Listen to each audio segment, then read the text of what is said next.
So, Deadpool 2, if you will remember, cast your mind back to my review of Deadpool when it came out. This was sort of Ryan Reynolds as this potty-mouthed Avenger taking enjoyably anarchic swipes at superhero franchises.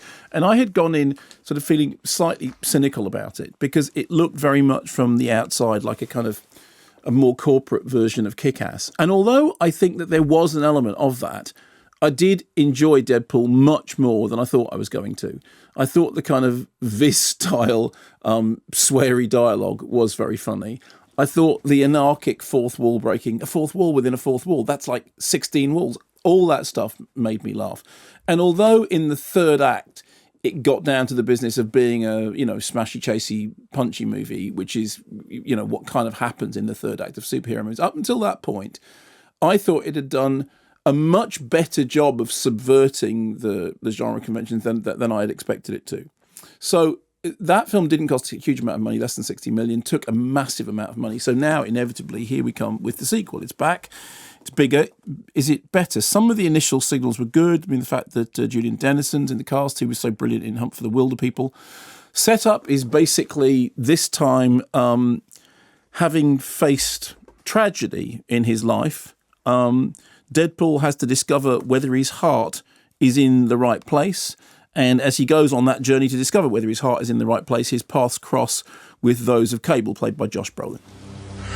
My name's Cable. I'm from the future. Just walk away. Oh, so you're from the future. I have 3 questions then. 1, is dubstep still a thing? 2, which Sharknado are we on? And 3, at what point do audiences say, enough with the robotic arms?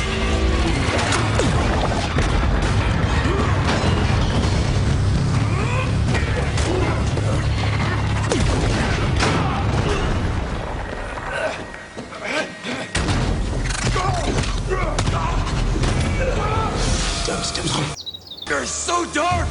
You sure you're not from the DC universe? Now, was that Birdsong? Yeah, it's excellent use of Birdsong. It's not just us there. I would quite have liked Josh Brolin to say, "I'm Cable." Vince Cable. Vince Cable. That would have been good. And I'm here to say no. Anyway, so I went into Deadpool 2. I went into Deadpool with fairly low expectations, and I enjoyed the film more than I thought I was going to. Although it's not Kick-Ass, but it's looking toward that area. I went into Deadpool 2 with much higher expectations, not least because Jack Howard, is a friend, had seen it and very much liked it. And I was very, very disappointed.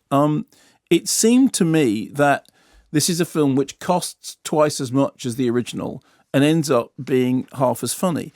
And whereas the original had this kind of utterly flippant, sort of flipping the bird, anarchic quality to it, what they're doing with the sequel is think, okay, fine, well, now we have to ramp everything up. So we need to make it, firstly, we need to make it about more serious subject matter. We need to do it about parents and children and loss and tragedy and, genuine, attempt to deal with some of those things genuinely, attempt to give some of the characters proper roundedness, which I don't want from Deadpool. I don't want from any Deadpool characters. I want flippancy. I want two-dimensionality. I want wisecracking. I don't want any sense of depth. I want that no lessons learned thing.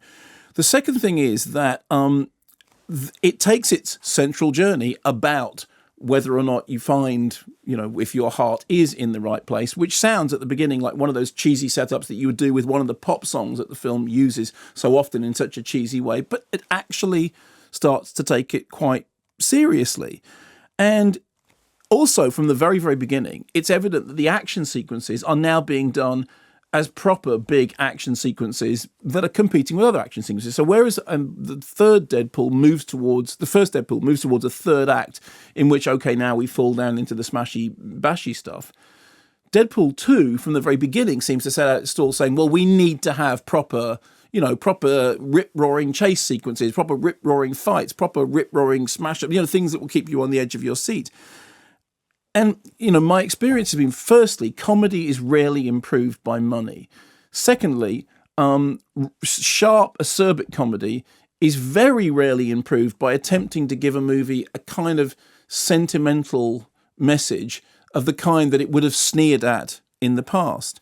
And I started thinking, this is actually reminding me, and I don't say this lightly, of Kick-Ass 2. Now, it's nothing like as bad as Kick-Ass 2, because Kick-Ass 2 is a really, really terrible film which undid all the work of the first Kick-Ass.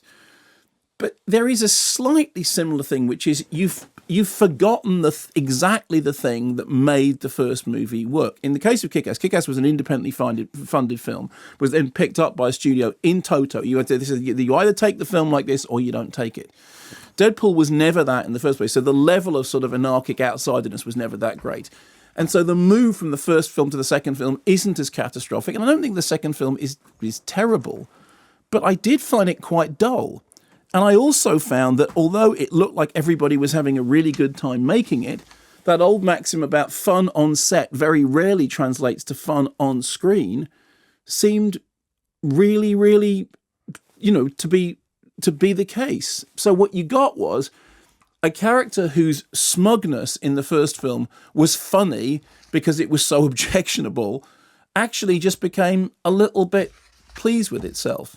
You got a self-referentiality that no longer was attempting to tear its own universe apart, but was actually just building on in-jokes in a way that were very, very pleased with themselves.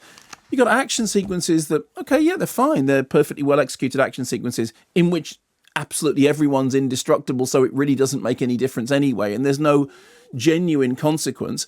Plus, you're putting that off against a central story, which is trying against all the odds to make you go, yeah, but beneath the surface, there is a proper story going on here. So I thought it ended up falling between two stools. I really wish that I had enjoyed it more. I went in with higher expectations and they weren't met. The first film, I went in with lower expectations and they were hugely exceeded. I liked the scrappiness of the first film up to a point. I wanted that scrappiness to exist in the second film, and I didn't find it did. And I hate to say this. I was quite bored.